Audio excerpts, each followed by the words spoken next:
découverte, partage, échange, passion, inspiration, contact humain. Tout ceci, vous allez le retrouver dans le podcast via des interviews d'entrepreneurs qui sont là pour vous partager leur parcours atypique, leur passion afin de t'inspirer. C'est parti. Salut et bienvenue dans ce podcast de Web Stratégie. Bienvenue dans cet épisode, c'est Guillaume Stévenin, je suis ton hôte et je vais te présenter cet épisode d'aujourd'hui. Donc aujourd'hui, je reçois Philippe Ling dans le podcast. J'ai un petit peu oublié de le présenter au début de l'interview, puisqu'on a eu une petite blague technique juste avant de commencer. Du coup, j'étais un peu perturbé. Donc, Philippe Ling est le fondateur du Collab à Fribourg. Le Collab est un espace de coworking qui est dans les anciens bâtiments Chocolat Villard, la rue de la Fonderie. Et donc, voilà, donc j'ai eu le plaisir de faire cette interview avec Philippe Ling qui a commencé un petit peu sur les chapeaux de roue, puisqu'on a bien rigolé avec cette petite panne technique, mais finalement on a pu faire l'interview. Donc pour la petite histoire, en fait, au moment d'appuyer sur le bouton record, mon enregistreur m'a dit qu'il n'y avait pas de carte SD dedans. Et donc, heureusement, le matin, avant de partir, quelque chose m'a dit qu'il fallait que j'enregistre l'épisode précédent de Tulipe en janvier avec Caroline sur mon ordinateur, puisqu'il était que sur l'enregistreur audio. Donc je suis allé, le matin, je l'ai enregistré sur mon ordinateur, et donc j'étais tranquille. Heureusement que j'ai fait ça le matin, puisque le soir, avec ce petit problème technique que j'ai eu, où l'appareil ne détectait plus la carte, j'ai dû formater la carte. Et si j'avais pas backupé le matin, j'aurais perdu l'interview de Tulipe en janvier. Donc voilà, toujours écouter la petite voix, hein. C'est très important. Et tout ça pour dire que voilà, ça nous a fait rigoler, finalement on a pu repartir. Et maintenant, j'ai toujours une deuxième carte SD avec moi. C'est comme ça qu'on apprend. Voilà, donc l'interview a commencé sur les chapeaux de roue, et puis Philippe avait vraiment envie de raconter tout ça, ça tombait bien, qu'il était propice, c'était une journée propice pour lui pour raconter toute cette histoire, et on a passé vraiment un bon moment, et vous allez l'entendre sur la fin de l'interview, il va vous lâcher un petit scoop, donc je vous invite vraiment à écouter jusqu'au bout l'interview, puisqu'il va nous donner une information capitale, je vous en dis pas plus. Donc voilà, je vous laisse maintenant profiter de cette interview, à bientôt, ciao. Ah, et encore une petite chose que j'oubliais, merci à tous pour votre écoute, vous êtes de plus en plus nombreux à écouter ce podcast. N'hésitez surtout pas à le partager avec vos amis, le partager sur les réseaux sociaux. Vous pouvez nous retrouver sur différents sites. Il y a SoundCloud, il y a sur le site déjà de Web Stratégie, webstrategy.ch, donc c'est en anglais. Vous pouvez trouver sur YouTube, sur Spotify aussi, sur iTunes. N'hésitez pas à aller sur iTunes et me laisser ce qu'on appelle un review, donc un avis avec 5 étoiles, ce serait top. Ça va permettre de faire monter la visibilité du podcast sur iTunes.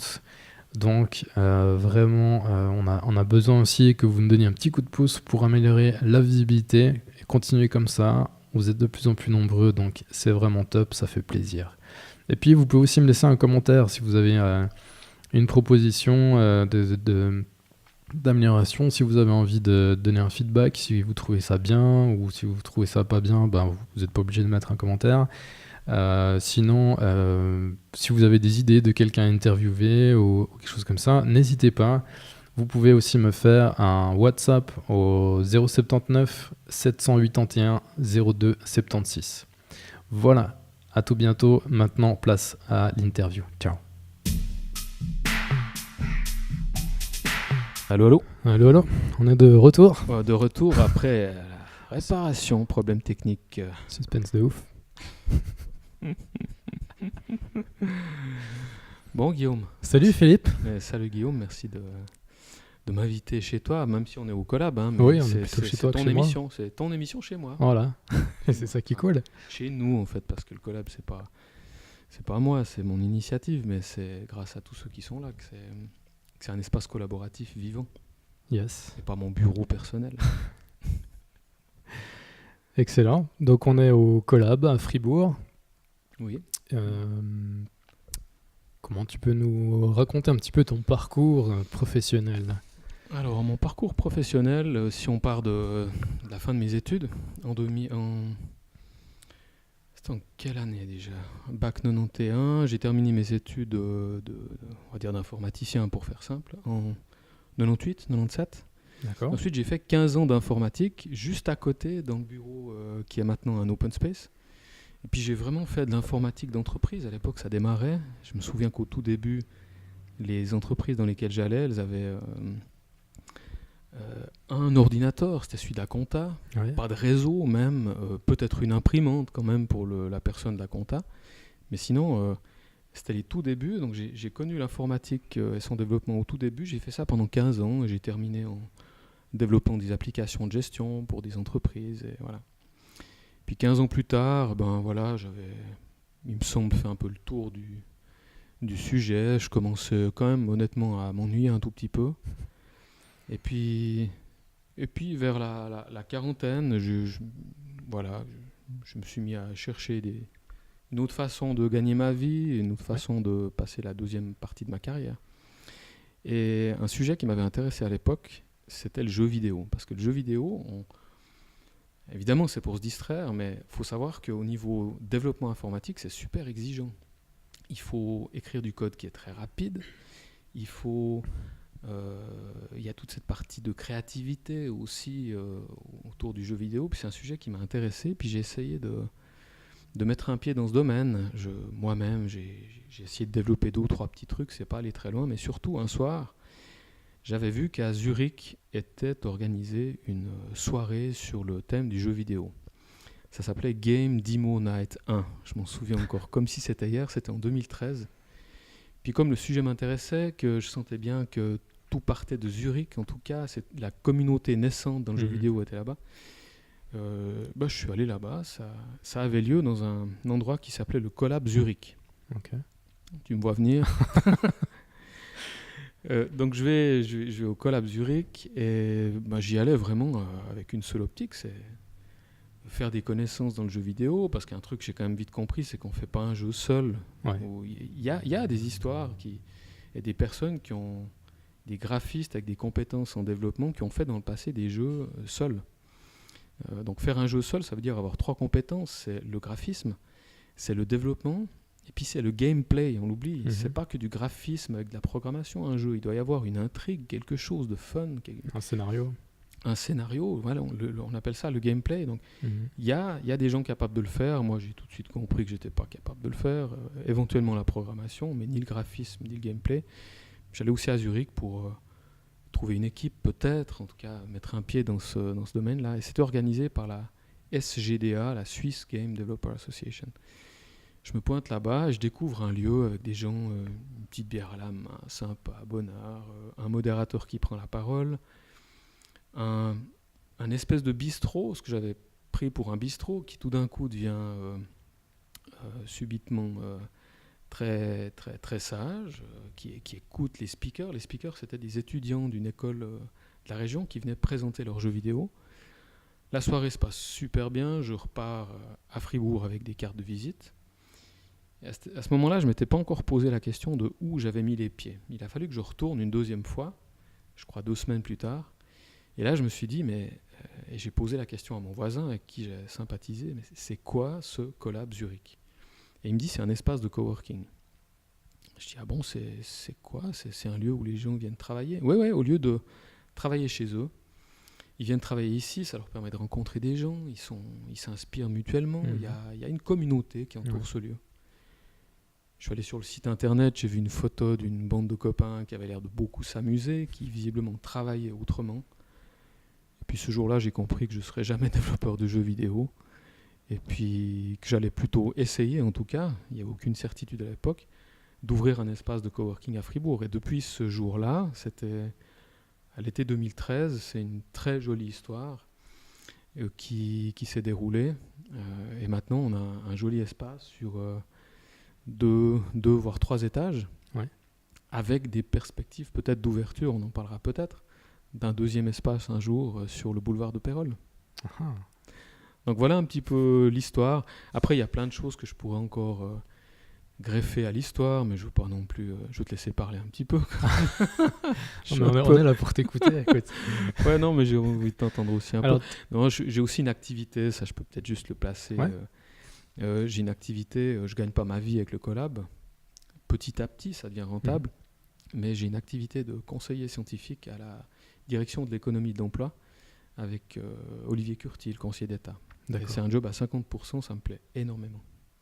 Excellent. En quelques mots, ça consiste en quoi? Parce que le terme est très Ouais, technique. ça peut vouloir dire beaucoup de choses. Écoute, en fait, il y a beaucoup de dossiers avec une problématique digitale, par exemple la fibre optique dans le canton, par exemple la loi sur les médias électroniques, qui nécessitent d'avoir un peu une certaine culture du domaine, une culture digitale. Et puis, il cherchait une personne qui avait cette sensibilité, cette expérience et un parcours dans le domaine pour pouvoir donner des inputs au conseiller d'État, pour pouvoir écrire des notes avec des arguments, un argumentaire et tout. Donc vraiment, j'ai un rôle où je peux, dans une certaine mesure en tout cas, influencer un tout petit peu le cours des choses, mais un tout petit peu. Mhm. Puis surtout, le conseiller d'État reste quand même maître tout à la fin de décider si oui ou non j'ai C'est raison, mais c'est un rôle vraiment de conseiller scientifique, c'est ça le travail. Excellent. Ça me plaît beaucoup. Tant mieux, c'est cool. Et puis, alors, donc, dans ce que tu nous expliquais avant, tu es parti très rapidement de l'idée, ah tiens, je pourrais créer le collab, à maintenant on est là dans le collab. Ça m'intéresse de creuser un petit peu dans l'entre-deux, là. Qu'est-ce qui s'est passé? Quels ont été les premiers challenges pour toi, en fait? Ouais. Alors, donc le collab, je l'ai ouvert le 1er mai 2014. Ouais. 1er mai, fête du travail. Ouais. Voilà. D'autres espaces de coworking ont aussi choisi cette date-là pour ouvrir leur espace de coworking. Donc j'ai ouvert le 1er mai 2014. La première difficulté, on a peut-être tendance à l'oublier maintenant, mais c'est que le coworking, c'était extrêmement méconnu à l'époque. En 2013, en 2014, peut-être un peu moins à Zurich, mais à Fribourg, les gens ne savaient pas du tout ce que c'était. Donc on était perçus, je pense, un petit peu comme des gens un peu bizarres, une bande de hippies là-bas. C'est quoi? Qu'est-ce qu'ils font dans ce bureau? C'est un lapin blanc? C'est louche cette histoire. Oh là là, c'est une secte, je suis sûr.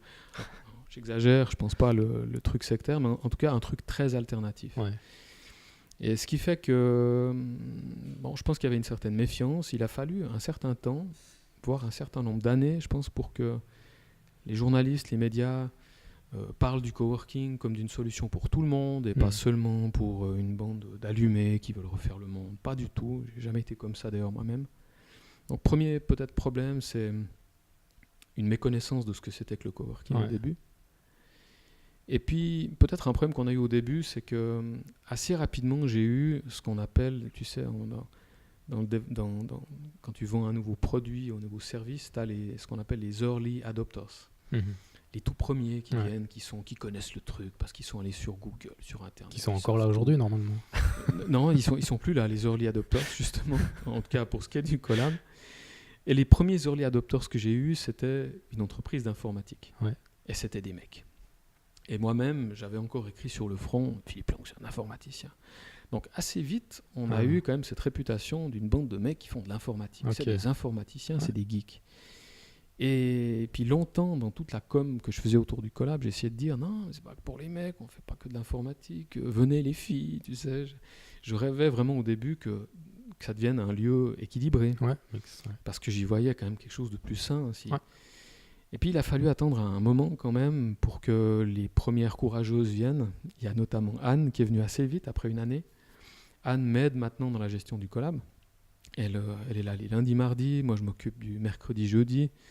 Et puis on va aller de plus en plus loin dans notre collaboration, je pense, à l'avenir. Il y a eu Anne, il y en a eu d'autres. Et puis la déco a changé, l'entreprise d'informatique est partie. Et tout d'un coup ça s'est transformé. Et j'ai eu beaucoup de plaisir il y a quelques années à annoncer que il y a eu un moment donné où il y avait plus de filles que de garçons au collab. Excellent.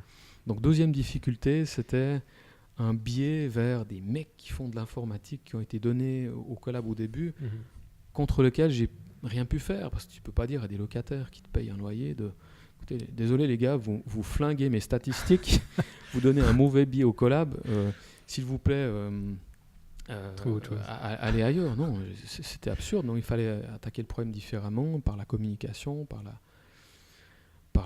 puis simplement attendre un tout petit peu, être un peu patient, c'est ce que j'ai fait. Puis, alors maintenant, on est vraiment très équilibré. Tu as peut-être vu qu'il y a des gens qui travaillent dans toutes sortes de domaines, avocats, graphisme, communication, informatique toujours, hein. Innovation, qu'est-ce qu'on a encore, voilà, et puis des garçons et des filles. Enfin, vraiment, c'est hyper équilibré. Vraiment, c'est bien pour l'ambiance à l'intérieur du collab, je pense. Ok. Ouais. Qu'est-ce que toi, tu as envie d'apporter aux gens, en fait, par le biais du collab? Alors, moi, quand je me suis mis à mon compte à la suite de l'EPFL, j'avais un bureau dans la villa familiale, un bureau que j'avais aménagé dans le garage. Hein, tu sais. Alors, c'est clair que c'est assez sexy de dire que tu as commencé l'informatique dans un garage. Tu connais comme moi ces histoires de HP ou de Apple qui ont tout fait dans un garage. Quand tu es seul dans un ancien garage rénové, c'est marrant un moment, mais il y a vite une forme de solitude qui s'installe quand même. Une solitude, une impossibilité de créer un réseau, et puis de nos jours, c'est hyper important d'avoir un réseau. Tu le sais toi-même, tous ces efforts que tu fais, ces podcasts, c'est avec ça comme finalité quand même, hein, c'est de faire connaître, développer un réseau. Donc, c'est pas un bon instrument professionnel que de travailler chez soi, c'est pas bon pour la tête, c'est pas bon pour le réseau. Donc moi, ce que je voudrais offrir ici, c'est un lieu dans lequel des projets, je dis projet parce que avant d'avoir une entreprise, tu peux avoir un projet qui rapporte rien, peut-être qui te coûte quelque chose, mais un projet sympa qui peut déboucher sur quelque chose. Donc, ce que j'aimerais proposer ici, c'est un lieu où des projets, des petites entreprises naissantes, des startups, des entreprises puissent se développer en ayant accès à un prix raisonnable, à une infrastructure chouette, à des gens plutôt sympas, à un prix vraiment raisonnable. Je pense que le collab agit vraiment, j'essaye en tout cas, comme un outil un peu de promotion économique, quand même. Un outil qui permet à des gens de se rencontrer, de collaborer entre eux.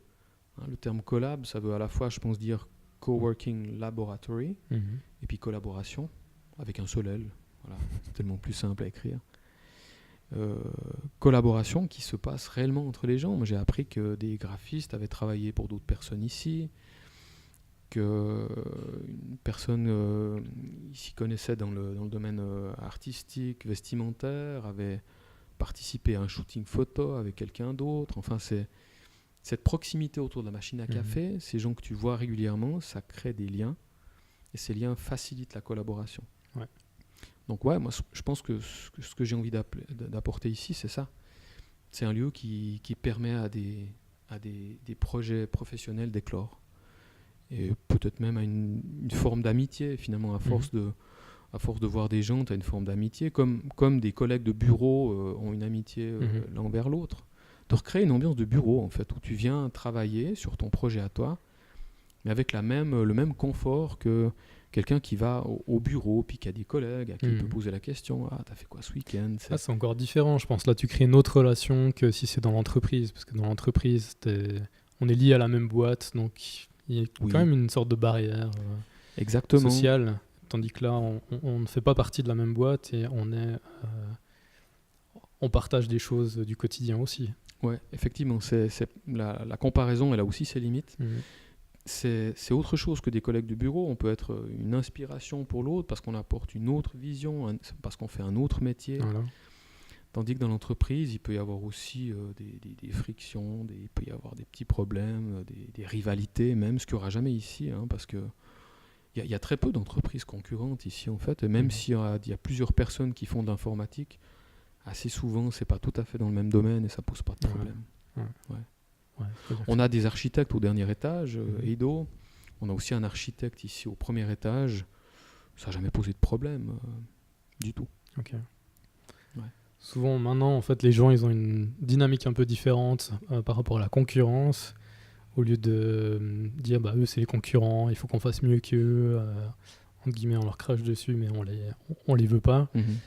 Souvent, ils font des collaborations, justement, où ils essayent de faire des choses communes pour, justement pour que ça attire les deux vers le haut plutôt que de se tirer dessus. En fait, Ouais, puis si on veut prendre l'exemple de l'informatique que je connais bien, c'est extrêmement vaste maintenant.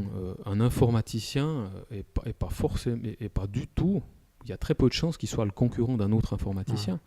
Parce que dans l'informatique, il y a informatique réseau, il y a même dans le développement d'applications maintenant, alors qu'avant on développait une application, on faisait tout. Maintenant, il y a ceux qui s'occupent du front-end, de l'interface graphique, et ceux qui s'occupent du back-end. Ouais. C'est souvent deux métiers différents. Tu vois des annonces maintenant dans les journaux, c'est on cherche un informaticien front-end. On cherche un informaticien qui va sur le serveur, qui s'occupe du back-end.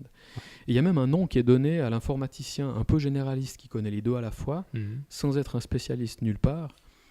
C'est un informaticien full stack. Voilà. Alors, pour te dire à quel point finalement, en tout cas dans l'informatique, à mon avis vaste. C'est vrai partout, c'est tellement vaste que finalement tu as plutôt intérêt à être avec un autre informaticien parce que tu es peut-être front-end, puis lui il est back-end, puis à eux deux, ces deux-là, ils peuvent faire une application complète, ce qu'aucun des deux ne peut faire. Ouais. Donc en informatique, pour ce qui est informaticien freelance, tu as plutôt intérêt à te rapprocher, je pense, d'un autre informaticien freelance parce qu'il y a forcément un potentiel de collaboration. Ouais. Puis voilà, c'est pas pour vendre le collab absolument, mais enfin, ces deux informaticiens, ils peuvent tout à fait venir ici. Tant qu'à faire. Ben oui. Par rapport aux locaux, comment ça s'est passé? Comment tu as trouvé ces locaux? Alors, la pièce d'à côté, plus la petite dépendance, là où on a bu une bière avant, on peut le dire à l'antenne, ça nous a bien détendu, je crois. On s'est bien marré. Donc, au début, j'ai commencé avec l'open space de 100 mètres carrés, qui peut être aménagé en lieu d'événement.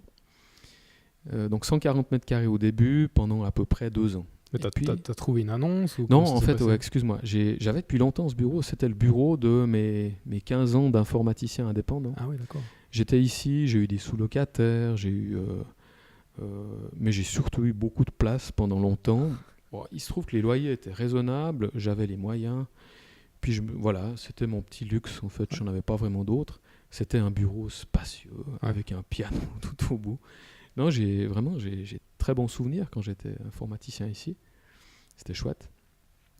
Et puis, opportunité après une année, 2 ans, la voisine qui avait occupé le bureau dans lequel on se trouve ici, qui est un deuxième open space, elle l'avait occupé pendant 13 ans, a décidé de partir. Je l'aimais beaucoup, mais j'étais vraiment très content qu'elle parte. Vraiment pas du tout pour elle, c'est une boutade, mais pour pouvoir récupérer ce bureau qui est joli. Et puis on sentait tout de suite, on sentait beaucoup à l'époque le besoin d'un deuxième open space avec un deuxième niveau de bruit. Parce qu'un truc auquel j'ai beaucoup veillé ici, c'est qu'on puisse vraiment travailler efficacement. Il y avait cette idée en 2013-14, pour moi une erreur, qui était que le coworking, c'est des gens dans un bureau, ils discutent toute la journée, et puis c'est super. Et puis non, pour travailler, à un moment donné, tu dois te concentrer. Non. Et j'ai toujours demandé à ce que dans l'autre bureau, ça soit une ambiance de bibliothèque. Une chose qu'on m'a parfois un peu reproché au début, mais plus du tout à la fin. Je pense, au début, on me disait collaboration, tu demandes aux gens de se taire, c'est absurde, non? Puis je leur expliquais qu'ils pouvaient discuter, mais ailleurs, autour de la machine à café, qu'il y avait des moments pour discuter, des moments pour travailler. Je leur disais que dans le coworking, il y avait working. Et qu'on ne pouvait pas travailler autrement que dans le silence, selon moi. Entre-temps, je pense que les mentalités ont bien changé, et puis de plus en plus d'espaces de coworking qui avaient démarré comme des lieux de brassage et de discussion, blabla, ont commencé à avoir on a vu fleurir des deuxiimes open space, tout d'un coup, intitulés Focus Room, tu sais.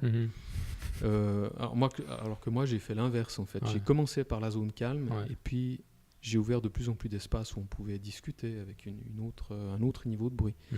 Donc voilà, deuxième étape, ouverture de ce deuxième open space, que j'ai appelé le Creative Space, pas pour me la jouer English, machin, mais c'était en clin d'œil au Collab Zurich, l'endroit dans lequel j'avais découvert, j'en ai parlé avant, Le coworking. le coworking, c'était le Creative Space à Zurich. Ok. Donc j'ai appelé cet endroit le Creative Space.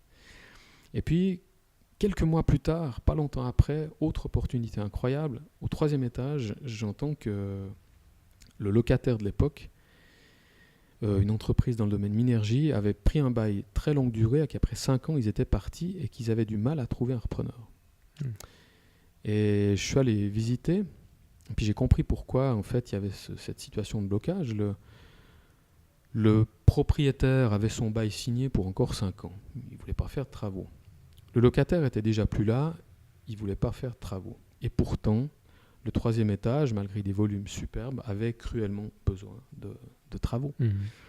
Il était tout à fait défraîchi, la peinture devait être refaite, des vieux tapis devaient être enlevés, le parquet devait être poncé, il y avait beaucoup de travaux. Et alors moi, ce que j'ai dit à cette entreprise, j'aurais dit, mais écoutez, je suis intéressé. Je suis vraiment très intéressé à cet espace, mais j'ai envie de vous louer les bureaux individuellement et au mois. Avec cette idée que moi, j'allais reprendre le 3e étage sans reprendre le risque. Mais avec cette promesse quand même que si l'espace était plein, je leur payais en fait l'équivalent du loyer. Eux n'espéraient pas faire de bénéfices. D'ailleurs, par contrat, ils n'auraient pas eu le droit de le faire. La sous-location avec bénéfice, ils ne le voulaient pas, ils ne pouvaient pas le faire. Et ils ont accepté. Et ils ont eu raison parce qu'après 8 mois, j'ai réussi à remplir leur dernier étage, alors que peut-être maintenant, il y aurait toujours eu personne. Ouais. Et puis j'ai trouvé des gens à qui j'ai dit, voilà, c'est votre espace, ça coûte tant. Par contre, vous êtes les premiers, vous bénéficiez d'un prix qui est intéressant, d'une salle de conférence équipée, mais il faut refaire vous-même votre espace. Donc chacun a mis un peu la main à la pâte. Moi, je me suis occupé des communs, je me suis occupé d'une cafétéria, d'une salle de conférence.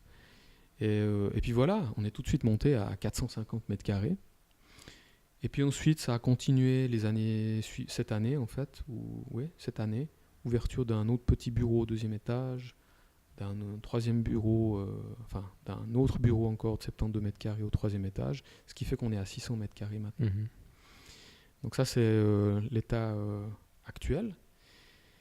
Et puis, comme je t'en ai parlé avant, il y a peut-être une possibilité d'ouverture d'un deuxième collab sur le boulevard de Pérolle à 7 minutes de la gare. Selon Google Maps, j'imagine qu'en pressant le pas, on peut même dire à 5 minutes de la gare. Je pense. Et c'est un petit bijou, vraiment. Un bâtiment pas très grand, mais ultra bien situé, où il y aura possibilité d'accès avec le bus, le train évidemment. Pardon. Il y aura même 2 places de parc. Et voilà, je me réjouis que ça devienne une réalité. J'attends encore pour ces prochains jours. Quand tu publieras le podcast, peut-être qu'on commencera, je ne sais pas combien de temps il faudra pour le monter, peut-être qu'on publiera en fait le projet avec cette idée qu'on aimerait, avant l'ouverture, avoir tous les locataires. Okay. Il sera question de 12 places de travail résidents, c'est-à-dire contrairement aux places nomades où tu as une table que tu dois libérer le soir, tu n'es pas sûr d'avoir la même le lendemain, si tu reviens le lendemain. Avec les places résidentes, tu es sûr que c'est ta place à toi, tu peux avoir ton écran, ton clavier, ta souris, peut-être un peu de matériel. Il y aura 12 places résidents dans ce petit bâtiment de Pérolle 36. Voilà. Un bâtiment qui a toute une histoire, il est de 1939, il a des jolies hauteurs de plafond, c'était une ancienne librairie ecclésiastique. Et il appartient au groupe Saint-Paul avec qui j'ai beaucoup de discussions depuis longtemps. Mais voilà, je vends la mèche un tout petit peu vite peut-être, mais ça, je suis incorrigible. Quand un truc me passionne, j'ai du mal à garder des secrets. C'est normal. C'est un peu, voilà. D'ici 2 semaines, il sera publié. Peut-être que d'ici là, ça sera déjà publié. fait. Ce sera publié. On verra le timing si c'est juste ou pas. Puis comment tu fais pour réaliser ces projets ? C'est des projets qui paraissent des fois un petit peu fous au départ. Comment tu t'y prends pour que ça soit achevé Ils sont fous, oui et non. Moi, je trouve que les projets fous, c'est les projets où il y a beaucoup de risques. Moi, j'ai jamais pris beaucoup de risques avec le collab. Pour te dire, j'ai fait des investissements au tout début qui étaient tout à fait raisonnables. Des chaises et des tables, ça a représenté peut-être 30 000 francs, 40 000 francs peut-être. Sinon, au début, j'ai fait avec les moyens du bord. Quand il fallait refaire la peinture, je refaisais la peinture. J'allais acheter un bidon de peinture à 50 francs, puis je disais à un coworker de venir avec moi, je lui payais une pizza, puis on refaisait la peinture, quoi. On a toujours fait avec les moyens du bord, et puis ces moyens ont progressé avec le temps. Ouais. Les 100 francs de bénéfices par mois des débuts sont devenus beaucoup plus gros, et du coup on a pu réinvestir, aussi avec plus de confort, en mandatant des artisans. C'est ce qu'on a fait récemment, là, l'open space, tu l'as peut-être connu avant, tu l'as vu maintenant. Ouais. On a fait poncer le parquet, c'est Arnaud qui a fait ça, c'était génial. Il a poncé le parquet, en fait, c'était toute une aventure. Là. Quand j'ai récupéré ce bureau en 98, il y avait un vieux tapis horrible dessus qui était usé jusqu'à l'os. J'ai enlevé le tapis. J'avais vu que dessous, il y avait du parquet, mais il y avait la colle de l'ancien tapis par-dessus, c'était moche. J'avais absolument pas les moyens à l'époque de payer un ponçage du parquet. Ouais. Du coup, j'ai posé du Pergo à l'époque. D'accord. J'avais fait 2 voyages avec ma Golf de l'époque. Les pneus touchaient pratiquement, je me souviens. Et pour c'est cause, lourd comme ça. Écoute, Arnaud m'a dit, il sait exactement le poids du Pergo qu'il vient d'enlever. Il m'a dit qu'il était allé à la déchetterie apporter ça. Il y avait pour 700 kilos de Pergo. C'est 100 mètres carrés quand même, mine de rien. Je me rends pas compte à quoi ça ressemble. Mais... c'est juste lourd, quoi. C'est assez fin, mais c'est hyper lourd. Donc quand il a débarrassé, il m'a donné le poids. Donc j'ai posé du Pergo, mais en sachant très bien qu'il y avait dessous un parquet, on m'avait dit un peu abîmé. Puis là, avec les moyens qu'on avait, avec ce besoin de refaire le premier, j'ai dit à Arnaud, allez, vas-y, go, enlève-moi ce Pergo, on refait tout. Et on a trouvé dessous, alors sous la colle, un parquet magnifique, abîmé au milieu, qui avait été rafistolé avec du sapin, alors que tout le parquet est en chêne en plus, chêne d'époque de 1901, moi ça me touche. C'était pratiquement une fouille archéologique, ce qu'on a fait là, vraiment. Et on a découvert un parquet magnifique. J'ai même dit à Arnaud à un moment donné, écoute, on va pas laisser ce sapin tout moche au milieu, on va aller chercher des lattes de chêne aussi, on va aller jusqu'au bout des choses, on va faire un magnifique parquet. Il a pris du temps et on a réussi dans les temps à ouvrir un premier qui est complètement refait avec en plus des cabines téléphoniques. Donc voilà un peu le développement. J'ai investi au début un petit peu, puis ensuite on a fait que de réinvestir les moyens que le collab permettait de dégager de ses activités. Et donc il y a pari un peu fou, mais pas fou dans le sens grosse prise de risque. Ça me correspond pas très bien, ça, la prise de risque. Je suis pas sûr d'aimer beaucoup. Moi, je préfère commencer petit, tester, changer, adapter. J'aime bien la façon agile de faire les choses. C'est un biais d'informaticien, peut-être. Donc, tu passes plutôt à l'action rapidement pour voir un peu comment ça se passe, et ensuite exactement. Tu passes crescendo. Et si j'avais dû faire tout le collab dès le premier jour, je l'aurais pas fait comme ça et j'aurais fait des erreurs parce que j'aurais pas eu toutes ces inputs, tout cet apprentissage au fil du temps. Moi, je tiens beaucoup compte de l'avis des gens, de quoi ils ont besoin. Je les écoute, ceux qui viennent. Quelqu'un vient après d'ailleurs.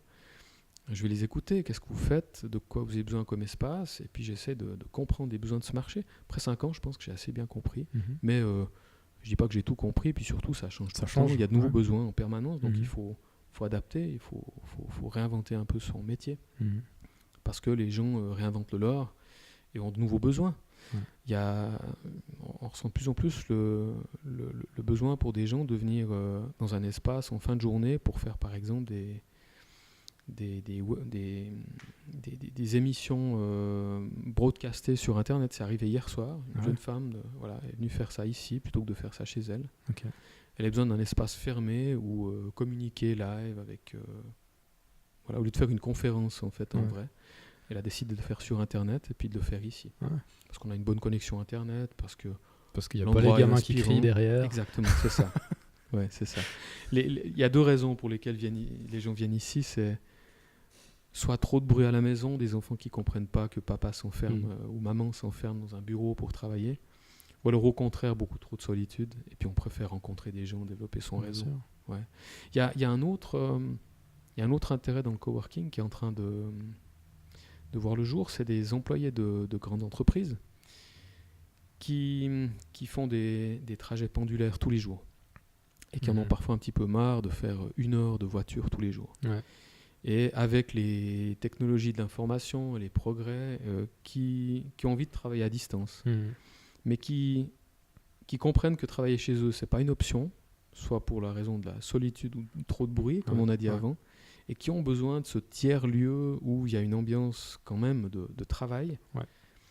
ce qui les rassure eux et ce qui rassure aussi les employeurs. Mhm. Ah ok, vous bossez à distance, mais c'est pas du home office, Ouais. c'est du coworking. Ouais. Ok, ça va. Et il y a de plus en plus d'entreprises qui font ça. Et je pense que là, dans ce domaine-là, il y a encore tout un marché qui Ouais, peut se ça développer. va encore beaucoup changer. Ouais. Ça améliore tellement la qualité de vie. Mhm. Imagine, au lieu de faire 45 minutes, voire 1 heure de trajet en voiture, avec tous les risques et l'impact écologique que ça peut Mhm. avoir, tu fais 15 minutes, voire moins. Ce qui veut dire que tu rentres chez toi avec 30-45 minutes d'avance le soir, tu peux aller faire un footing Ouais. au lieu de rouler en voiture, où tu peux faire des choses qui te plaisent. Je pense que c'est vraiment une musique d'avenir. Ouais. Je verrais bien des endroits dédiés à ces pendulaires Mhm. fleurir à l'avenir. Oui. Et je pense que ça va encore se développer fort, ça. Ouais, clairement. Je pense que ça va vraiment se développer. Effectivement. Qu'est-ce que tu as envie de savoir, Guillaume, encore? Qu'est-ce que je pourrais te dire sur le collab? Je t'ai parlé de l'histoire du collab. Oui, ce que je pourrais te dire encore, c'est il y a des tendances intéressantes dans le coworking qui sont en train de voir le jour. Il y a notamment, il y a 2 tendances, je dirais. La première, c'est on commence à voir arriver des coworking qui sont plus dans les villes. Originellement, c'était un concept urbain, le coworking, parce que c'est dans la ville qu'il y a une grande concentration de personnes. C'est dans les villes qu'il y a des facilités pour se restaurer à midi. Facilité d'accès aussi, parce qu'il y a les transports en commun. Mais on voit arriver de plus en plus des espaces de coworking dans les villages. Il y en a notamment entre Nyon et Genève. Alors, je ne sais pas vraiment si on peut appeler ça un village. Hein. C'est quand même proche d'un très grand centre urbain. Ouais. Mais il y a c'est passé dans les journaux récemment, le premier coworking non urbain de Suisse qui a vu le jour. Okay. Quand même 350 mètres carrés. Et ça annonce peut-être aussi un changement. Peut-être qu'on va voir de plus en plus d'espaces comme ça, avec avec une très forte, avec un maillage fin, apparaître un peu dans toute la Suisse. Peut-être qu'on assiste un peu à un exode des coworking urbains vers la campagne. J'observe et voilà. Le deuxième truc intéressant, c'est le co-living. Le co-living, c'est en fait l'idée du coworking, mais appliqué à des lieux à vivre. C'est un genre de colocation, si tu veux, mais version 2018. Et il y a notamment à Londres un truc qui s'appelle The Collective qui propose en fait une offre où tu cliques, en fait, tu bookes un endroit où tu peux vivre, travailler et t'amuser. C'est d'ailleurs leur slogan sur leur site internet, A place to work, live and play. Okay. Donc on voit l'émergence quand même, alors dans des grands centres à l'étranger pour l'instant, de lieux destinés à des jeunes professionnels qui ont envie de se créer un réseau, qui ont envie de s'amuser, de rencontrer d'autres personnes, qui ont envie de travailler et qui ont envie d'une offre globale pour tout ça. Avec peut-être des services à côté pour qu'ils puissent se concentrer sur ce qu'ils ont besoin de faire, ce qu'ils ont envie de développer. Et je ne serais pas étonné que dans un avenir proche ou à moyen terme, on voit arriver ce même genre de concept en Suisse. En tout cas, je pourrais te montrer la vidéo après. Si j'avais encore 25 ans, ce que j'ai plus du tout, à la sortie de l'école, je serais intéressé par un truc comme ça, sérieusement. Si à Fribourg, regarde le bâtiment qui est en face de nous, c'est un bâtiment, je crois, destiné surtout à des étudiants. Si au rez de ce bâtiment, il y avait un concept un peu collaboratif, collectif, avec un café, un lieu peut-être d'événement, je suis sûr que ça gâcherait rien. Ça participerait peut-être même au succès de ce genre de lieu. Je suis persuadé.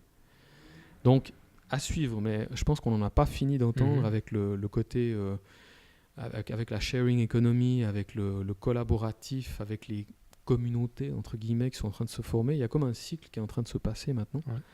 Avec, on quitte cet individualisme des dernières années, puis on revient à des choses que peut-être nos grands-parents avaient connues, peut-être quelque chose de plus chaleureux. Là, c'est un phénomène de société intéressant à observer. Tout à fait. J'avais pas entendu parler de ça. Du co-living.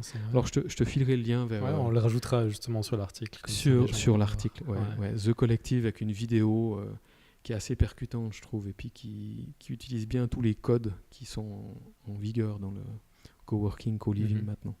il tire les bonnes ficelles, en tout cas, tu verras. Ouais, je pense. Excellent. Je crois que j'arrive gentiment au bout de mes questions.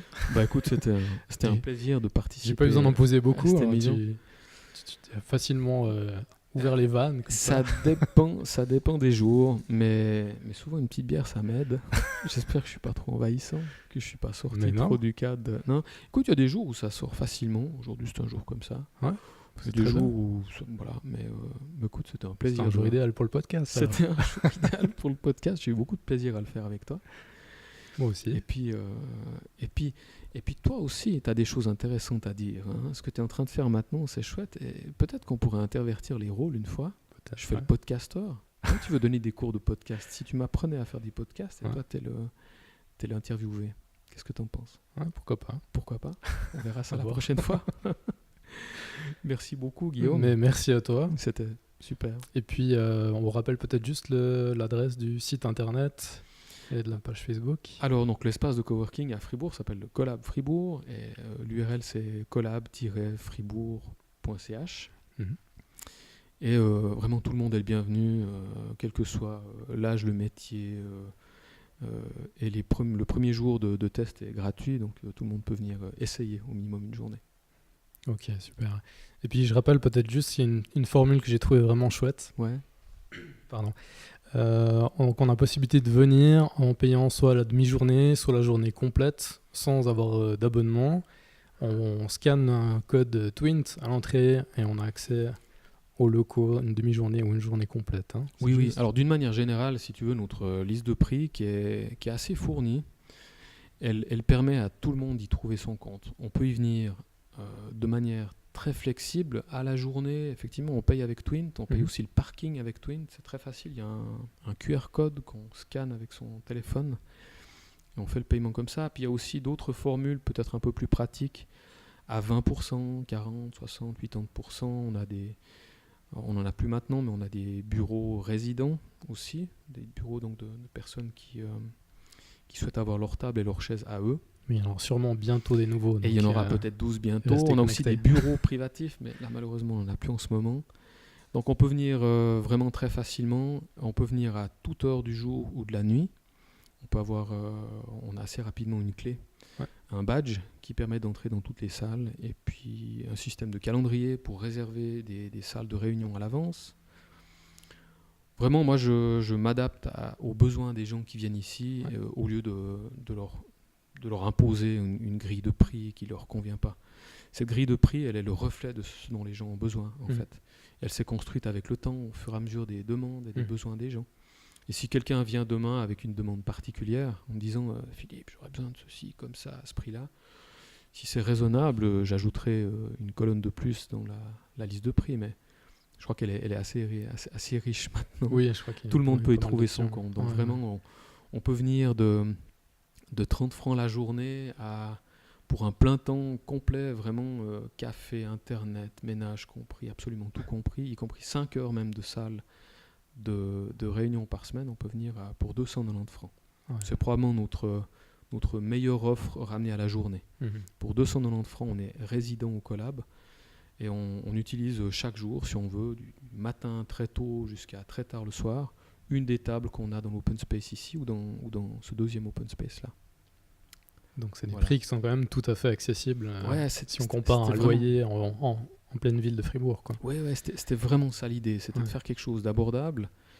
Moi je voulais vraiment pas en faire un lieu select où seulement des gens avec certains moyens peuvent venir. Les bonnes idées, la création d'entreprise, c'est pour tout le monde. Et au début, je sais que c'est difficile. Donc je voulais pour la dynamique du lieu, je voulais qu'il y ait beaucoup de monde. Pour qu'il y ait beaucoup de monde, il faut aussi avoir des prix qui sont attractifs. C'était une volonté de faire un truc populaire. Rien n'est gratuit, hein, mais je voulais que ce soit très abordable. Et c'est bien. Mission accomplie. Yes. Merci beaucoup en tout cas. C'est un endroit que je recommande. Si vous n'êtes pas encore venu, je vous recommande de venir, passer voir, un peu visiter les locaux, voir comment c'est. Et puis vous pouvez démarrer avec des petits abonnements et puis aller crescendo. Donc c'est ouvert à tout le monde. Voilà. Et toi Guillaume, tu es le bienvenu ici pour faire des podcasts. Tu t'y sens bien.